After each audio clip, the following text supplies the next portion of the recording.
The Galactic Empire chose a human warrior until they saw his 70,000 deaths.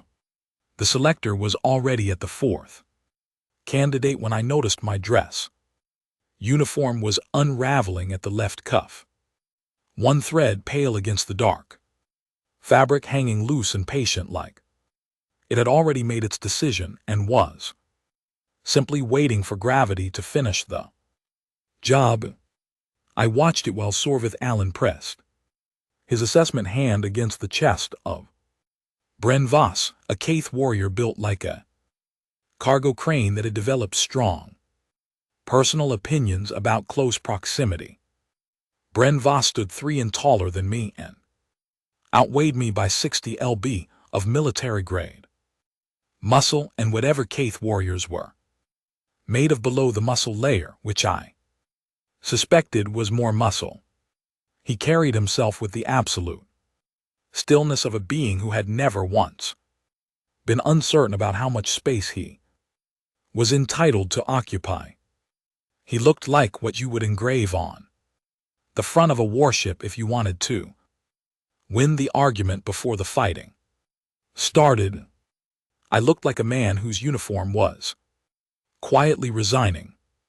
The selection chamber held 200 beings from across 9 imperial sectors, curved walls the exact color of deep space with the light taken out of it, ceilings high enough that the upper air had its own atmospheric conditions, everything coated in a material the Empire's official briefing documents called sovereign-grade obsidian composite, which I understood to mean this room costs more than your planet of origin.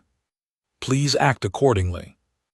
The crowd had maintained absolute silence since the ceremony began and would continue to do so, the silence of beings who treat their silence as a performance of their own significance. I was the only human in the candidate line. This had been established at the transport dock 40 minutes earlier, where 11 alien soldiers from 7 different species had run through the same consistent sequence of reactions upon noticing me. Initial curiosity, rapid internal recalibration, then the careful professional blankness of beings who have been trained not to visibly react to whatever choices their superiors have made. The Veth-class soldier standing to my immediate left had the most accomplished version of that blankness. It had stopped being an expression long ago and become simply the natural default state of her face. Her name in the candidate roster was Ventural. She stood at attention the way mountains stand, not as a product of effort, but as an expression of what she was made of. I counted the exits when I entered. 4, standard distribution for a floor plan of this type and size. The south entrance had a structural pillar positioned 7 ft to its left that created a dead angle over the first 4 candidate positions, an angle completely invisible from the main security floor. This was not a thought I initiated. It was information my eyes collected and delivered without being asked, the way your foot recognizes the higher step in a familiar staircase before your brain has finished the sentence about it. I had been in this room before, not in person, in simulation, 14 months ago, during an advanced close protection training exercise the program had used imperial architectural scans of this exact chamber as the scenario environment. I had run 62 scenarios in a digital version of this room. 31 of them had ended in what the program's documentation called cessation events. Deaths. The program used clinical language. I preferred the accurate word. The thread on my cuff moved gently. The temperature-controlled air Sorvith Allen moved through the candidate line at a pace that understood its own Weight, 7 ft tall, crystalline phase biology. His outer surface refracted light at the edges and produced a faint halo of scattered light that followed him through the chamber whether he preferred it or not. His assessment hand, the left, 3-fingered and softly luminescent at the fingertips with a pale gold light, pressed flat against each candidate's chest for approximately 4 seconds. Withdraw step, next candidate the same. Every time. Read combat resonance, do not attempt to interpret or interfere with the assessment process. I had read the briefing materials 4 times. On the third read, I had made a small note next to this line. On the 4th read, I crossed the note out, not because I disagreed with the instruction, just because I had already memorized it. He worked through the line with the precise rhythm of someone who has performed this ceremony enough times to know that the pace is part of what the ceremony communicates. 1 candidate 4 seconds clean. Withdrawal next. I watched my thread and thought about the east service door, which I had measured by eye during entry, and found to be 2 and wider than the architectural standard for buildings of this age and construction type. Something had been widened after the original build. Something larger than the doorway had needed to pass through at some point after construction was complete, and I intended to find out what before I accepted any extended assignment in this building. The candidate to my immediate right completed his assessment, 4 seconds. Clean. Sorvathalan stepped 1 position to the left. He stood in front of me, his hand pressed against my chest. Pressure first, then warmth, then something below both of those. Reading, a deep one, the kind that does not stay at the surface contact point, the way an experienced mechanic presses his ear against an engine block and hears things through bone that the open air does not carry. It had no direct comparison in my experience. It was not uncomfortable, it simply had no reference point to sit against. 4 seconds. 5. An attendant somewhere in the crowd shifted weight. The sound of it was very loud in a room that had held complete silence for 19 minutes. 6. 7. The thread was now attached by a single fiber. Sorvathalan withdrew his hand. He did not move. He stood in front of me for 2 full seconds after withdrawing, which he had not done for any other candidate in the line. His face was not built to produce expressions the way human faces produce them, but the angle of his posture shifted, the shift of a reader who encounters a word they recognize from a language they have not used in a long time, a half-second of internal search before it connects. Then he moved to the next candidate. 3 more assessments. The ceremony closed. He returned to the front of the line and stood facing all 12 of us. His voice, when he read the names of the selected, had a resonance my inner ear registered as music, and my spine registered as a warning. He named 12 warriors. I was the 7th name called. The crowd made a sound I had not heard a crowd make before, not applause. Applause moves forward, celebrates, closes. This sound moved sideways. It was the collected audio of 200 beings, revising a prior assumption at the same moment, the sound of a room that had prepared for one outcome. And GT clears throat.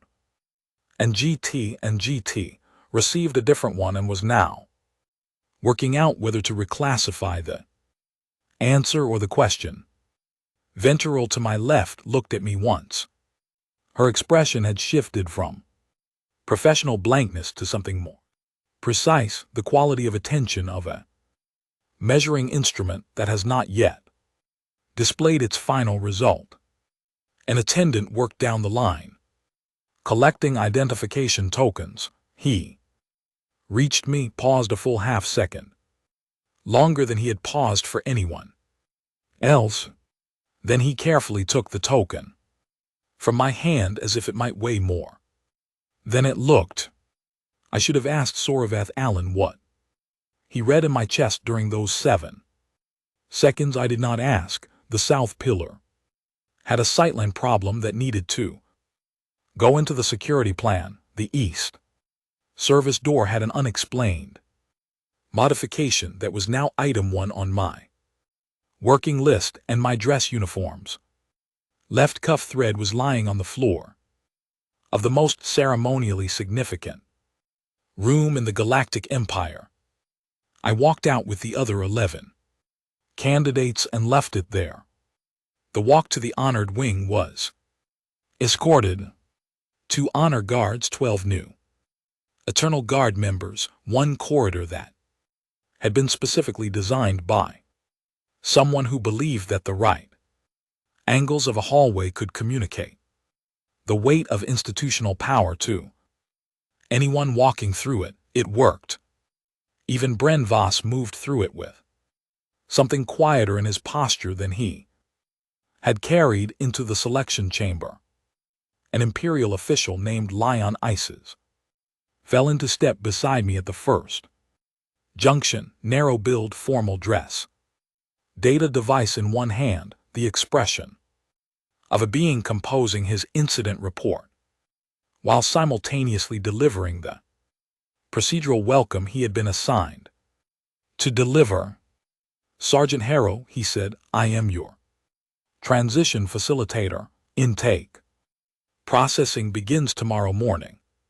Your quarters are prepared in the honored wing, the east service door in the selection chamber. I said, the one that was widened after original construction. I need the authorization records. He stopped walking for exactly 1 step before recovering his pace. I will note that inquiry. Appreciated. He separated from the group at the next junction. I watched him go and kept the door at the front of the list. I found my quarters without assistance. Force of habit, I always prefer to learn a space on my own terms before I need to move through it under pressure. The room was large by military standards, and probably exceptional by any civilian standard I had previously operated under, but I spent the first hour mapping it by sight line and dimension, and the second hour pulling building schematics from the intake terminal. The east service door had been widened 11 years ago. The authorization listed the reason as maintenance equipment. Access modification. The maintenance equipment specifications in the following record would not have required a 2 in expansion. I added it to the working file, closed the terminal, and was asleep in 4 minutes. I had learned a long time ago to sleep efficiently when you have died 70,000 times and each death leaves its own particular echo in your nervous system. The nights get long if you let them. You learn not to let them. Their clerk 7 arrived at my door at precisely the hour the intake schedule specified, which I marked as a positive indicator. He was short by Imperial standards only, slightly taller than me, with a compact build that suggested his species had evolved in a high-gravity environment and had been adapted since. He had 4 arms, 2 for primary tasks, 2 kept folded at chest height, with a natural ease of a being who perpetually expects to need to take notes. He carried a documentation case and an object I did not immediately identify.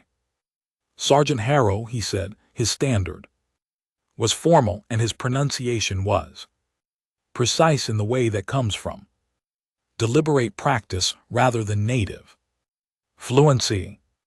I am Clerk 7, Intake Division. I will be managing your full transition. Documentation. Dell, I said, what is that? He looked at the object in his lower right hand, a beverage vessel, he said. Does it work? A pause, thoughtful. It does not, he said. The internal seal degraded some time ago. I keep it for reasons I have not fully articulated to myself. I found Clerk 7 immediately tolerable. We set up at the room's main table with his documentation system and what turned out to be 947 intake forms which the Empire had apparently designed on the understanding that any being worth placing in the Eternal Guard could be fully described by 947 discrete data points. I did not dispute the underlying logic. I disputed the category structure in Sections 3 and 5. Medical history, he said, opening the first major section. Significant physical events in the past decade, events that affected your operational capacity for periods exceeding 24 hours. I looked at the category. That will take some time. Clerk 7 had a stylus in one upper hand and the non-functional beverage vessel in the other lower hand, and he looked at me with the patient attention of a being who had processed a great many unusual files and had learned not to react to the first indicator that a particular file was going to be one of them. How much time? That depends on the level of granularity you need. He made a note. We moved on. 3 hours in, we had covered service history, combat clearance, psychological baseline assessments, and a 40-page physiological standard section that required 19 manual system overrides because the intake database had not been built with human biology as a standard input type. Clerk 7 handled each override with the methodical precision of a being whose relationship with procedure was strong enough to survive contact with reality. He adapted quickly. I revised my initial assessment of him from immediately tolerable to genuinely competent, which in my experience is significantly less common than people who work in large organizations like to believe. We worked through 4 more sections: insurance designation, kinship, notification protocol, weapons systems, familiarity ratings, specialized training documentation. Clerk 7 recorded everything without comment, and when the system failed to have a category for something, he created one, which is a skill that requires a specific kind of confidence that most people undervalue. Now, he said, arriving at what his system labeled Section 5, primary service record, I need to access your full military file from the Human Defense Consortium database. The access request was filed at your nomination. It should be available. He navigated several screens. Yes, loading now. 1 moment. I looked at the beverage vessel sitting at the edge of his workspace. It was roughly the shape of a standard thermal container, but the design had introduced a structural indentation near the upper third that served no function I could identify. Decorative possibly, or a failed prototype for a feature that had worked differently in theory than in production. There was a small scratch along one side, clean at the edges, recent enough that the material had not oxidized around it yet. The terminal chimed. File loaded. Clerk 7 began reading. I watched the vessel. He was silent for 23 seconds. I counted. Sergeant Harrow, he said. His voice was still professionally. Level almost. Dell, I said. This figure, he turned the terminal.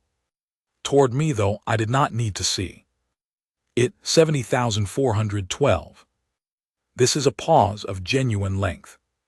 Is this a ranking metric, a unit of cumulative service measurement?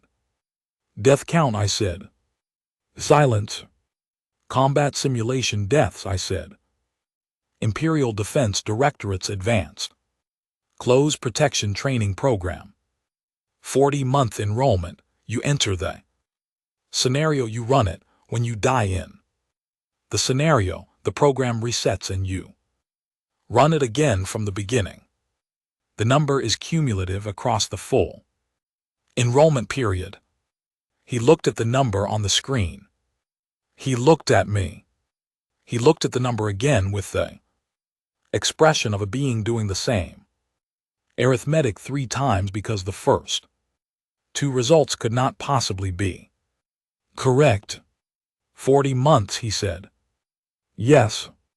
Each scenario reset is registered as a cessation event in the program's medical log. That is correct.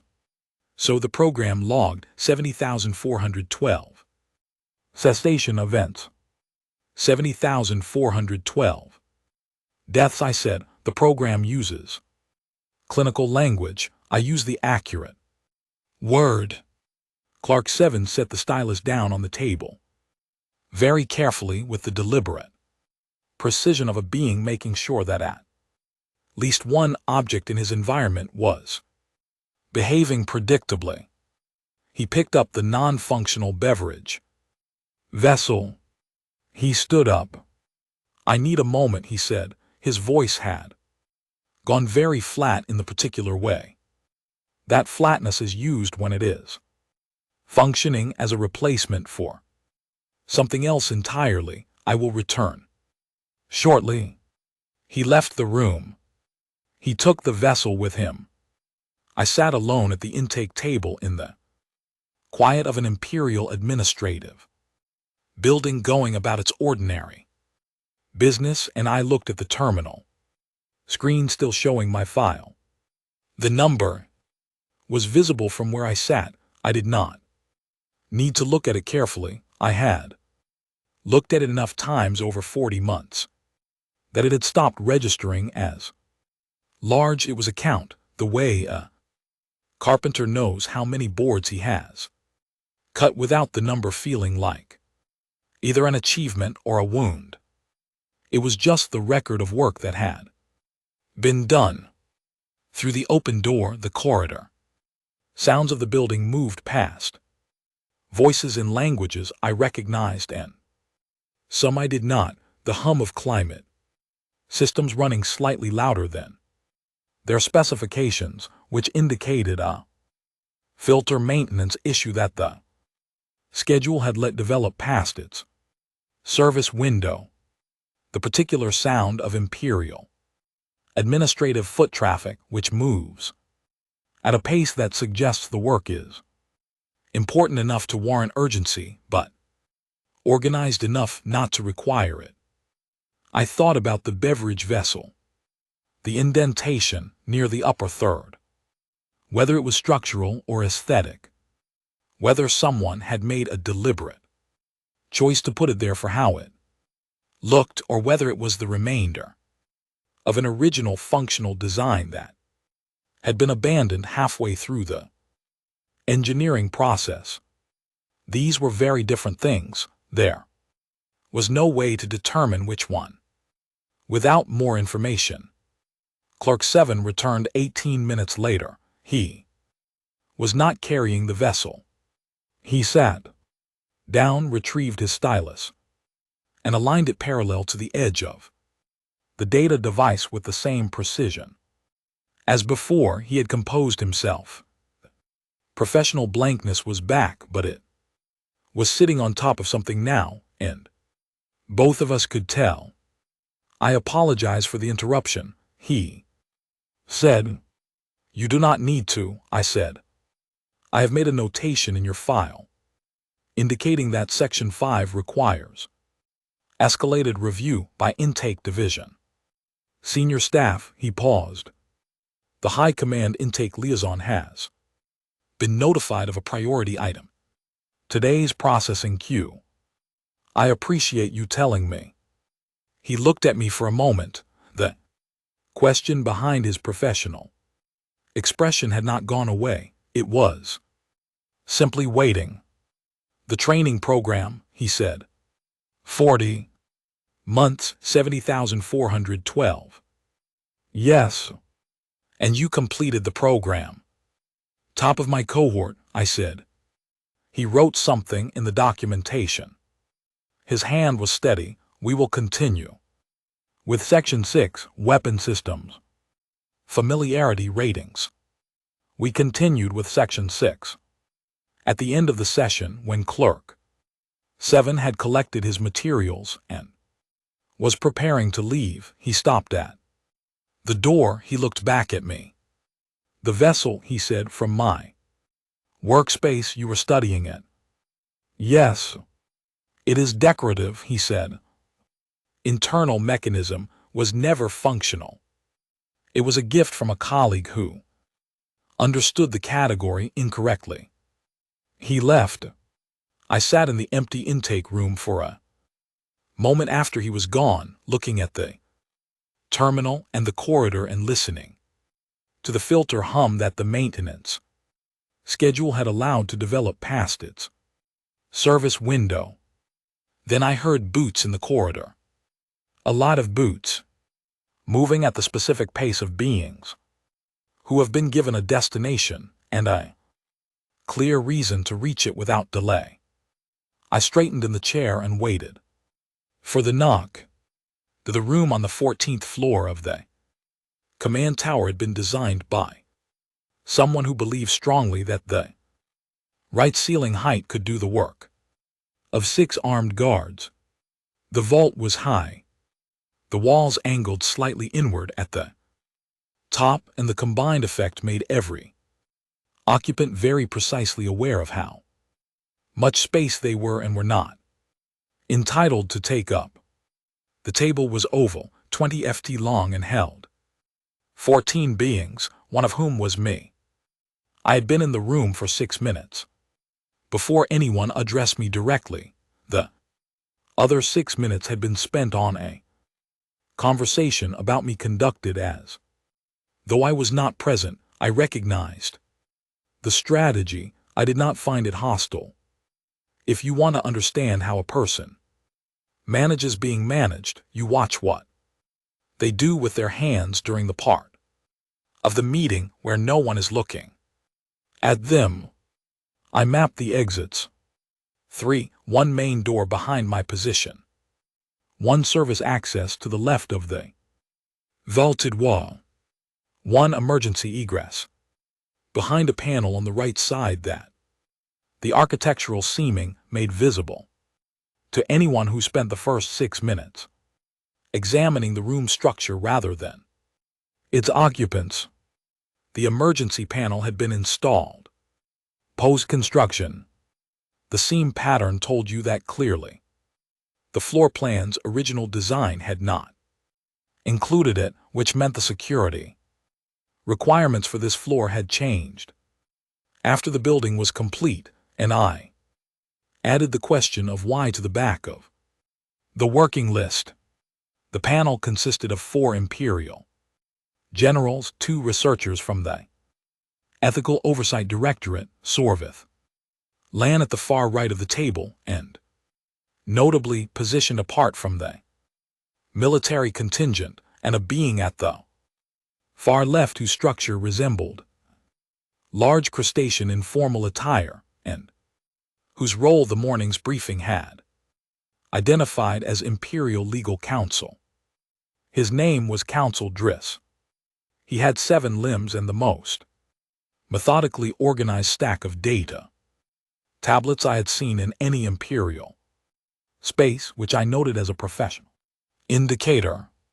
The general at the center of the panel was Thal Vesk. He was tall even in a Room full of tall beings, and his rank. Insignia had been accumulating for a long time. He had looked at me once. Since I entered, once was enough. His look had the quality of an assessment that stores its result without broadcasting it. Sergeant Harrow, he said, this review was convened to establish clarity on several items in your intake. Documentation, you are here as a participant in that process. Understood, I said. The figure recorded in your medical history, the general to Thavasks. Left, whose name the seating layout listed as General Orenvask, leaned forward slightly. 70,412. Training cessation events. Our medical division has flagged this figure for biological plausibility review. The flag is still open. The number is accurate, I said.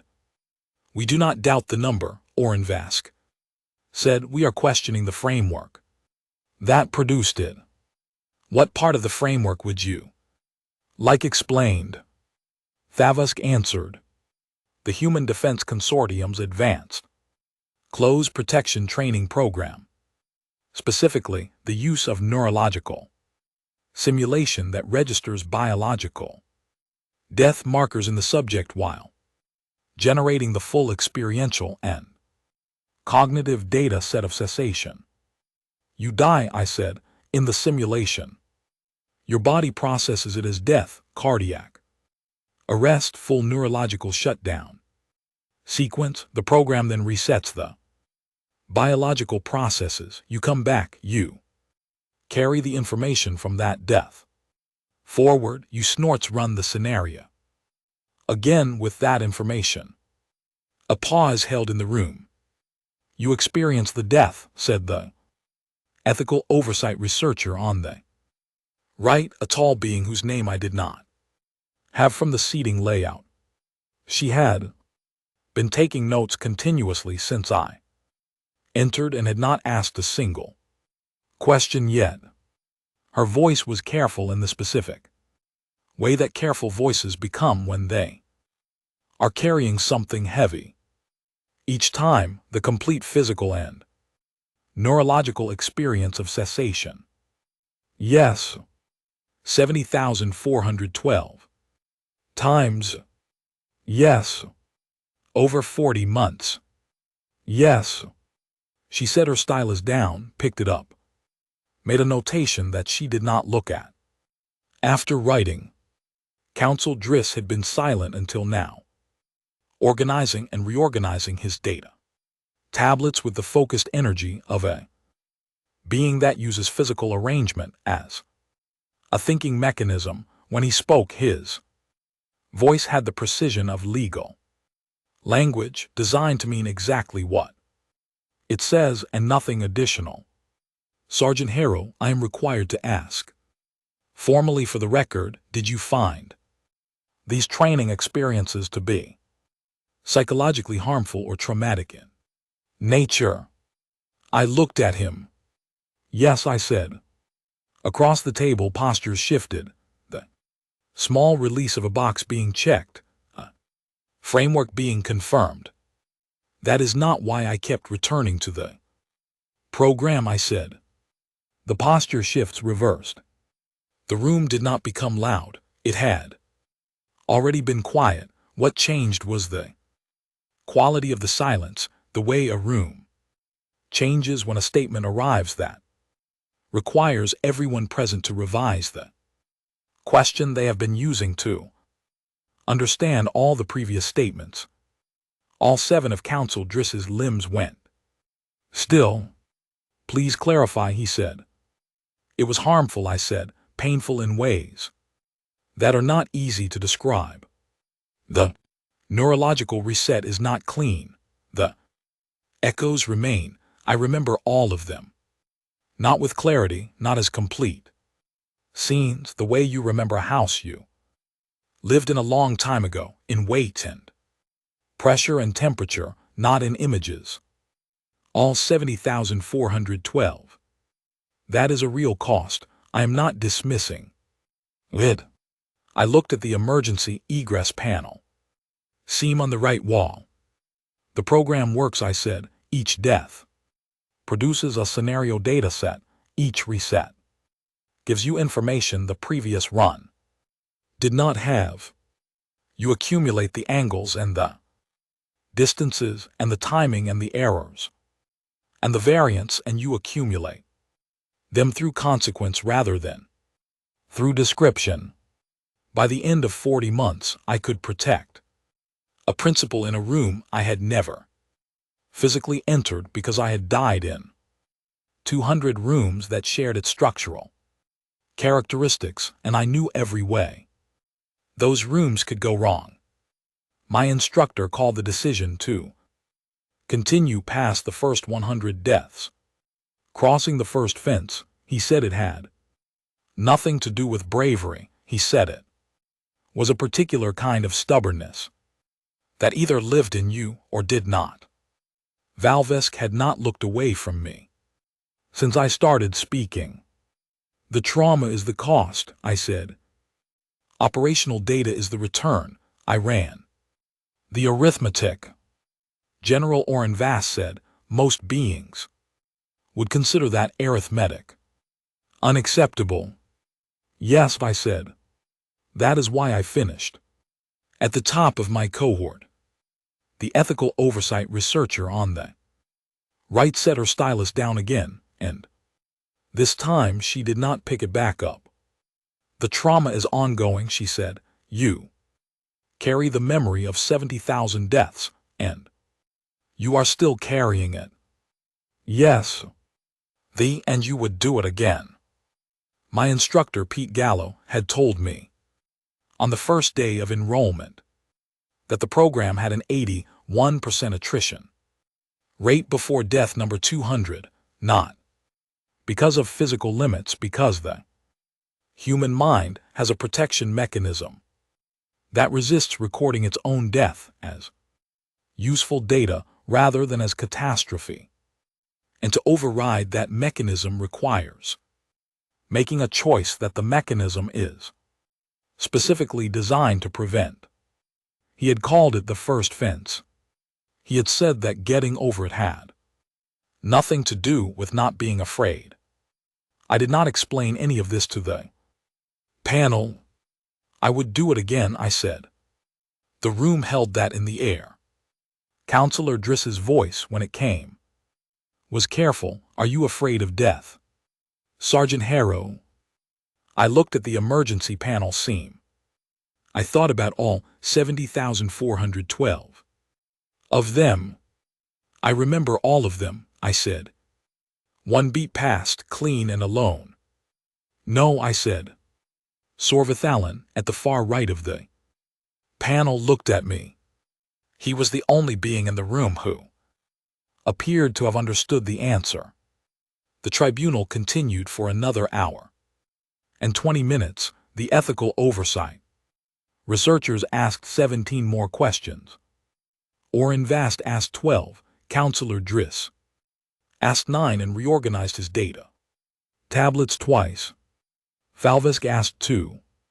At the end, Valvesk looked at the table for a moment, then at me, then at the table.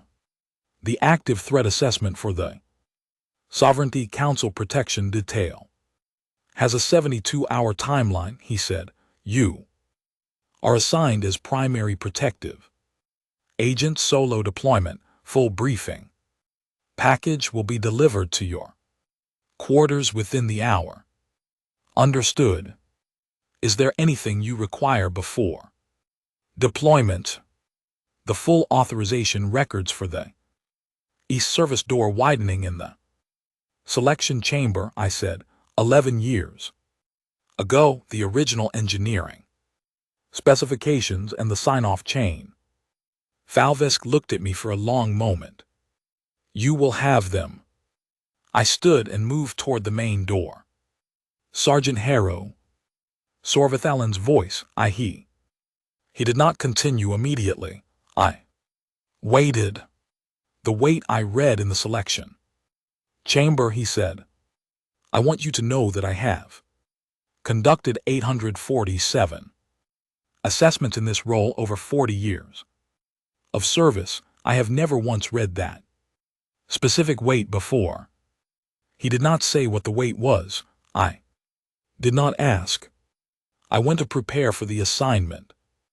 Though the briefing package described the threat as sophisticated, well-resourced, and 14 days ahead of any prior intelligence estimate. The Sovereignty Council met on the 17th floor of the Assembly spire in a chamber, with one main entrance, 2 service corridors, and a council membership that had a strong institutional preference for sitting where they wanted to sit, rather than where a protection plan needed them to sit. I had read this note in the prior security team's documentation 3 times. Each time it was written with increasing exhaustion. I had 6 hours before the session convened. I used 4 of them in the building. The Assembly spire was 32 years old and had been modified 11 times since original construction. Every modification left a record if you knew where to look in the seaming of panels, in the slightly wrong dimensions of corridors that had been widened or narrowed, in the placement of fixtures that did not quite belong in the architectural period of their surroundings. I walked every corridor on floors 15 through 20. I located 4 service access points that the current security documentation did not list.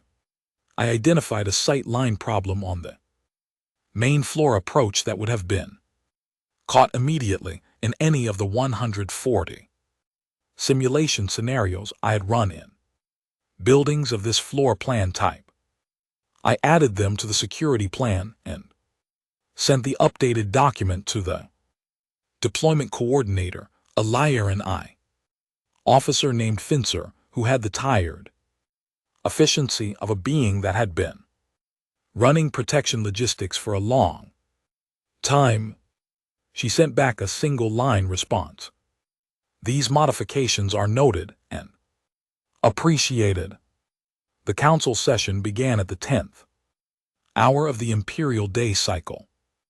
12 counselors in a room built to hold 30, seated at a table shaped like the crescent of a moon, attended by 3 administrative staff and 1 protection agent, which was me.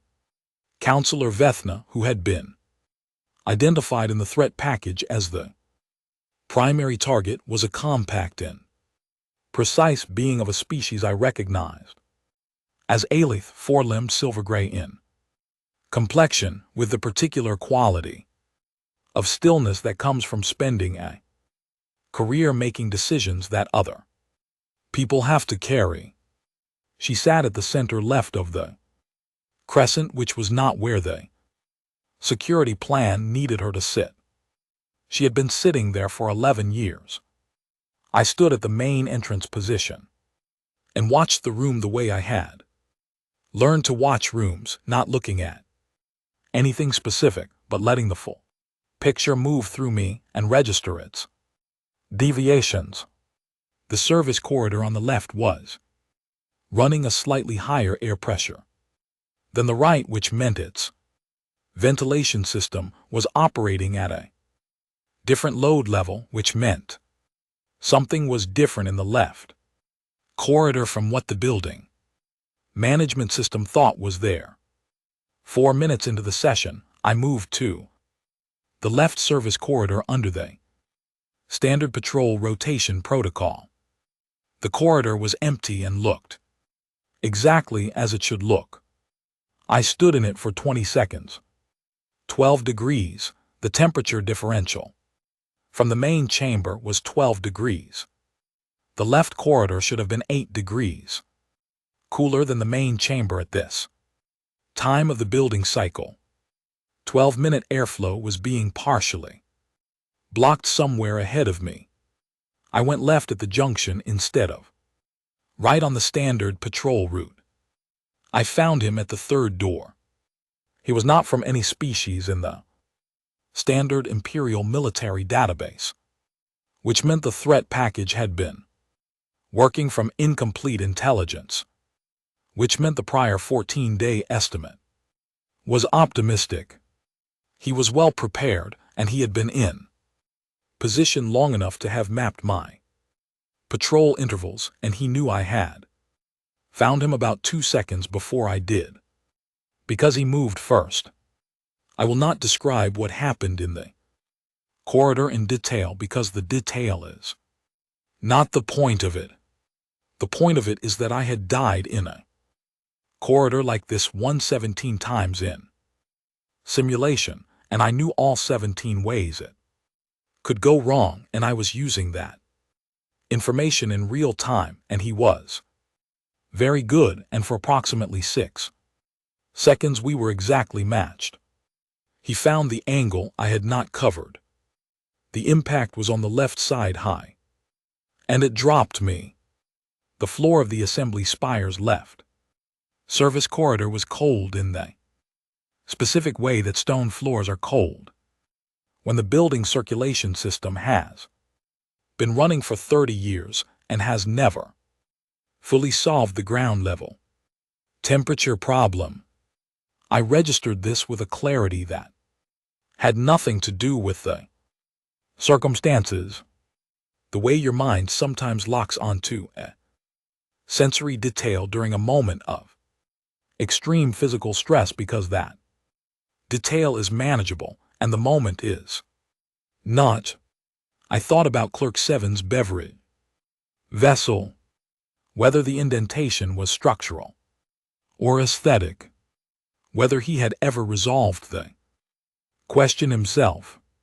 The clinical death threshold for a human being is defined by the cessation of cardiac and neurological function. The program had taught me exactly where that threshold sat because I had crossed it 70,412 times, and each crossing had been recorded in the program's medical log with a timestamp and a duration. I crossed it on the cold floor of the service corridor. I was on the other side of it for 11 seconds. I know because my training had taught me to count. There is nothing on the other side, no light, no sensation, no awareness, just a gap, a specific kind of absence that is different from sleep and different from unconsciousness, a gap that has a texture to it even in its absence of texture because your nervous system knows the difference between not having information and the information having simply stopped. 11 seconds. Then my eyes opened. The corridor ceiling high, the same temperature differential in the air, the same building hum, the sound of footsteps coming from the main chamber. Fensor's team responding to the alert. My suit telemetry had triggered. I was already mapping the corridor. Before I had finished processing that I was back in it, the left turn at the junction, the 3 doors, the ventilation differential that had told me where to go, the positions of every registered access point between my current location and the council chamber. The threat was contained. I registered this a moment later when I heard Fensor's team confirm it over the communication channel. Counselor Vethnine was safe at the center left position of the crescent table where she had been sitting for 11 years, which was not where the security plan needed her to sit and where she had been sitting anyway. She was alive. That was the only column that mattered. I sat up on the cold floor of the service corridor and waited for the footsteps to reach me. Fensor was the first through the door. She stopped when she saw me. Her expression moved through 3 distinct states in approximately 2 seconds, which I found more efficient than most people managed. "You are," she started. Yes, I said. The telemetry registered a full cessation event, she said, for 11 seconds. That is correct. She looked at me sitting upright on the floor of the corridor. She looked at her data device, which was still showing the telemetry record. She looked at me again. I was already calculating the time needed to complete my incident report before the end of the duty cycle. One of Fensor's team members, standing behind her in the corridor doorway, said something in a language I recognized but did not speak fluently. The tone did not require translation. Hell of a thing, I said. The recovery ward on the 3rd floor of the Command Medical Center had a crack in the ceiling that ran from the northwest corner to approximately 2/3 of the way toward the opposite wall. Shallow and long, shaped like a river I had known once in a county that was very far away from this building. I had been looking at it for most of the first day. The ward was quiet by imperial medical standards, which meant there was still a great deal of sound, but it had a regularity to it that was almost like silence. The equipment rhythms, the staff movement intervals, the conversation patterns that established themselves in any space where people work the same hours in the same rooms for long enough. I had mapped the ward in the first 20 minutes, force of habit. The exits were 4, standard, and the floor's security rating meant they were all monitored, which was fine. I had no plans to use them. On the second day, Fensor came by with the incident report documentation. She was professionally precise and professionally uncomfortable, which is a combination I had encountered often enough to recognize as the default state of competent people who have been asked to process something that does not fit their existing categories. The medical panel cleared you for full operational status, she said, as of this morning. I know, I said, they told me. They also submitted a request to the Training Program Oversight Division for the full technical specifications of the cessation reset process. She paused. The panel lead said, and I am reading directly from the record here, the human subject displays neurological baselines following a confirmed clinical death event that are inconsistent with all prior documentation in the medical literature. That is likely accurate, I said.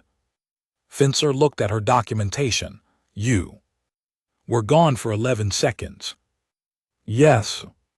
And your first registered post-cessation action, per the suit telemetry, was an environmental mapping sweep. Yes. Before you had fully regained consciousness. I was conscious, I said. My body was running ahead of the full verbal processing. It does that. Has done it. For a long time.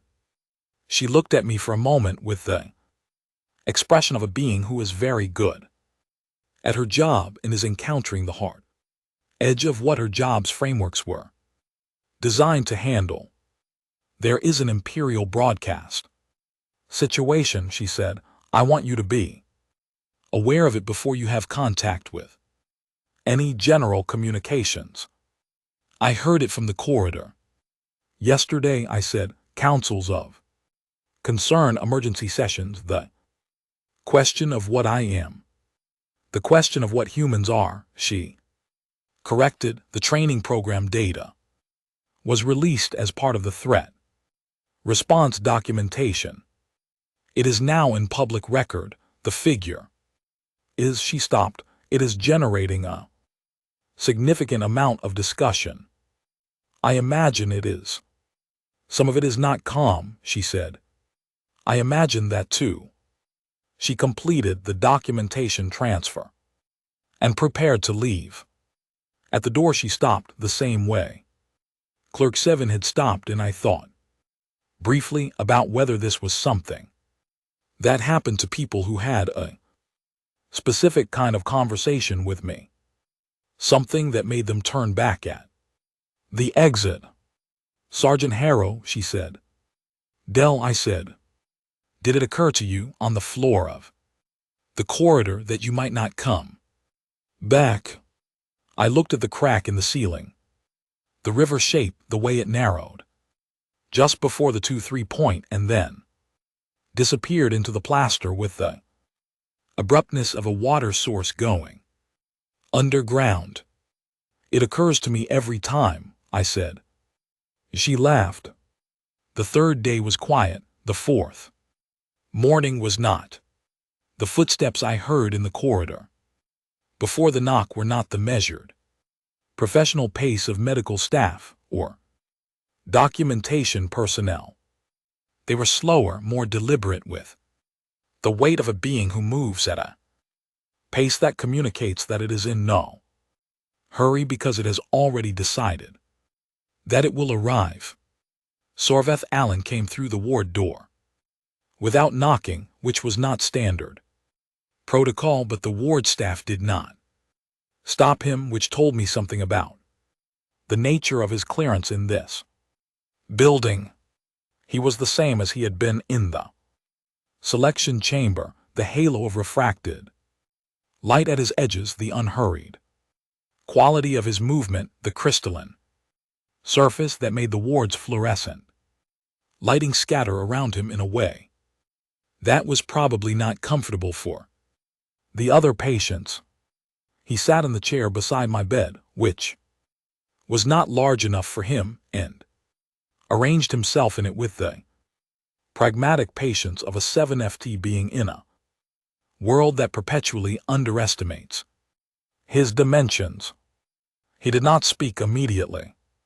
I looked at the river crack in the ceiling. He looked at the same general region of it, which I did not think was because the crack interested him, but because it was where my attention was. And he was the kind of being who follows that. The broadcast situation, I said, has it resolved?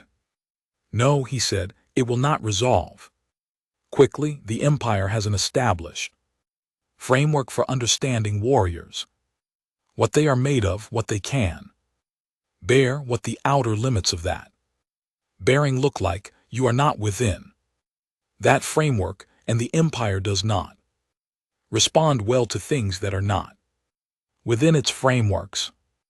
I know, I said. I read the cultural briefing materials. You read them 4 times, he said. I looked at him. He met my look with the patient quality of a being who has been reading people for 40 years and knows when he has said the right thing to produce the expression he was looking for. I know because I requested your intake file, he said. After the selection chamber, after those 7 seconds, I wanted to understand what I had read. Did the file help?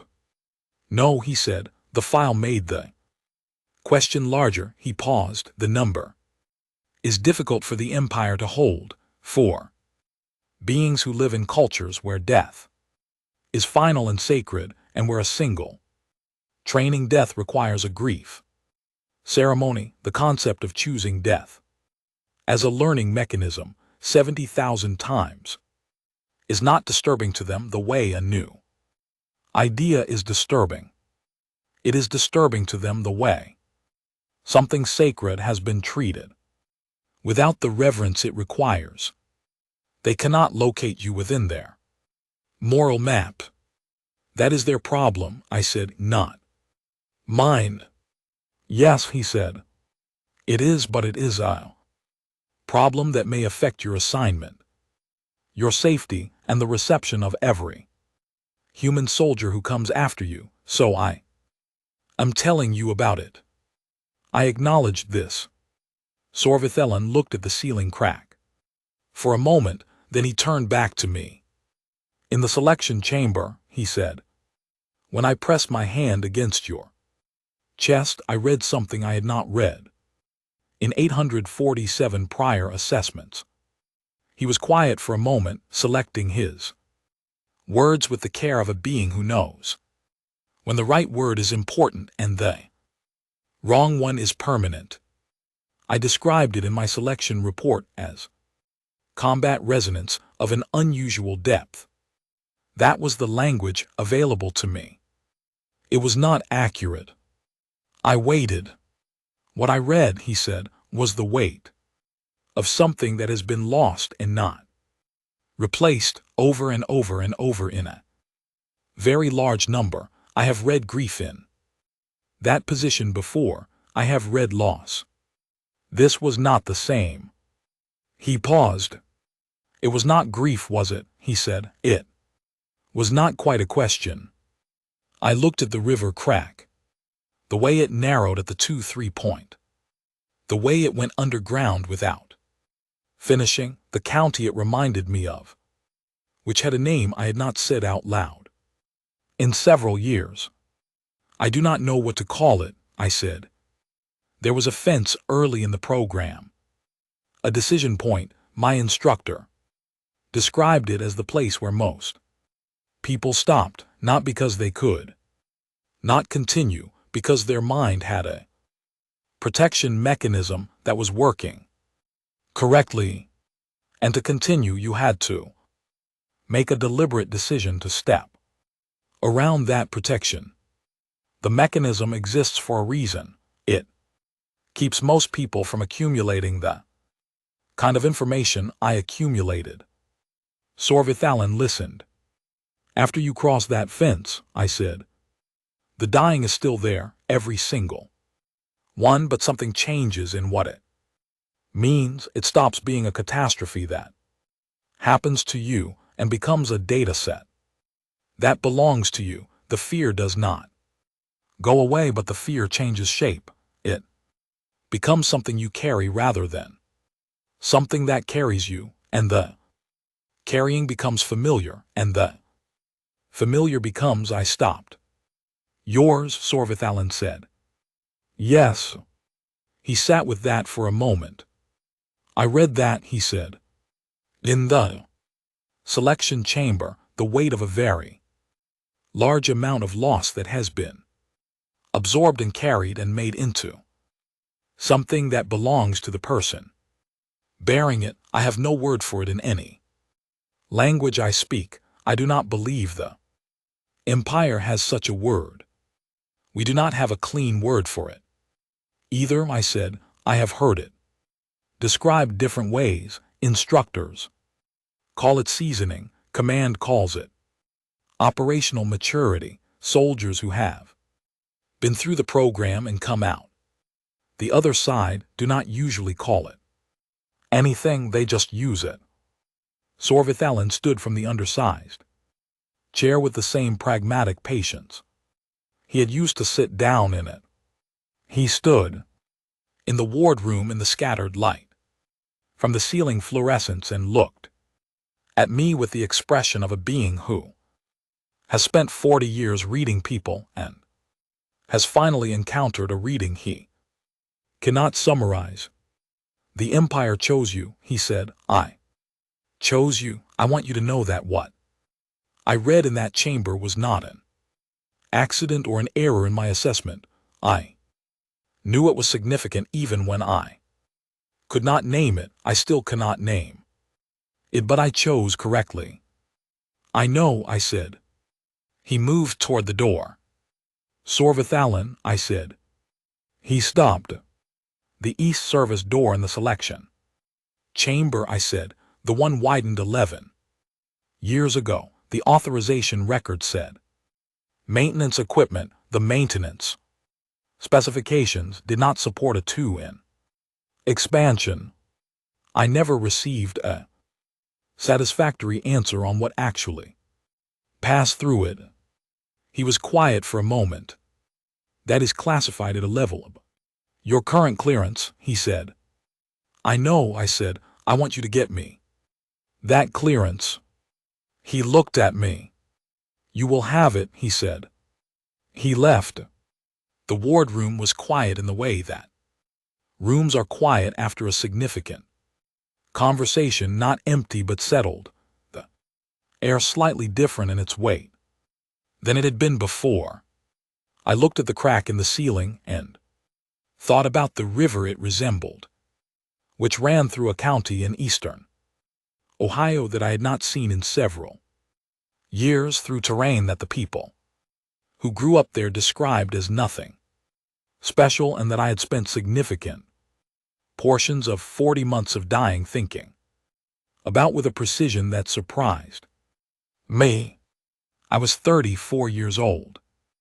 I had died 70,412 times. I remembered all of them the way I remembered that county, not in images, not in full scenes, but in weight and temperature and the specific pressure of familiar ground under familiar weather, in the feeling of knowing a place, because you have been in it often enough, that it has become part of the geography of what you are rather than something you simply visited. The empire could not locate me within its moral map. I understood why. Their moral map was built on the assumption that loss diminishes what you are, that each subtraction leaves less behind, that the appropriate response to encountering the edge of what a living being can bear is to step back from it, to protect it, to build the grief ceremony and honor the threshold and hold the line of what is permissible. I had stepped over the threshold 70,412 times and come back 70,412 times, carrying the information. That did not make me fearless. It did not make me invulnerable. It did not make me immune to the weight of what I had accumulated or to the echoes that lived in my nervous system and did not plan to leave. What it made me was someone who had run out of things to fear about the specific edge they had crossed, someone for whom the fence that stopped most people had become simply a part of the path. The empire did not have a word for that. Neither did I. But Sorvithulan had read it in my chest. In 7 seconds on the floor of a ceremonial chamber, and he had chosen me, and Counselor Vethnan was alive at the center left of her crescent table, where she had been sitting for 11 years. And the building's filter maintenance issue had still not been addressed on the floor above me, and the crack in the ceiling ran like a river from the northwest corner to the 2-3 point and then went underground without finishing. I looked at it for a long time. I did not think about anything in particular. I thought about the river in Ohio. I thought about whether Clerk 7 had ever fully resolved the question of whether the beverage vessel was structural or decorative, or whether he had simply decided that some questions were better carried than answered. I thought about the fence, the first fence and all the ones after it, and the specific quality of stillness on the other side of them, not peace, not resolution, just the particular silence of someone who has been through enough of a specific thing that the thing has become ordinary, and ordinary things do not carry the weight that unfamiliar things carry, and without that weight you can move at a different speed. A nursing staff member came through at the end of the day cycle to complete the standard vitals check. She was Lyra-like. Lyra nice ass but younger, and she moved through the ward with the quick efficiency of someone who has too many rooms to cover and not enough shift to cover them in. She checked my readings, made her notes, and was almost at the door when she stopped. She looked back at me. "You are the human," she said, "from the broadcast." "Yes," I said. She looked at me for a moment with the expression I had been receiving for Several days, the expression of a being trying to reconcile two things that the same framework should not be able to hold, not hostile, not afraid, simply working on a problem that did not yet have a solution. Does it hurt? She said, carrying all of that. I looked at the river crack. Yes, I said. She nodded slowly, as though this was the answer that made the most sense of everything she had heard, and left. The ward went quiet. I was still mapping the exits. Force of habit. I was never going to stop.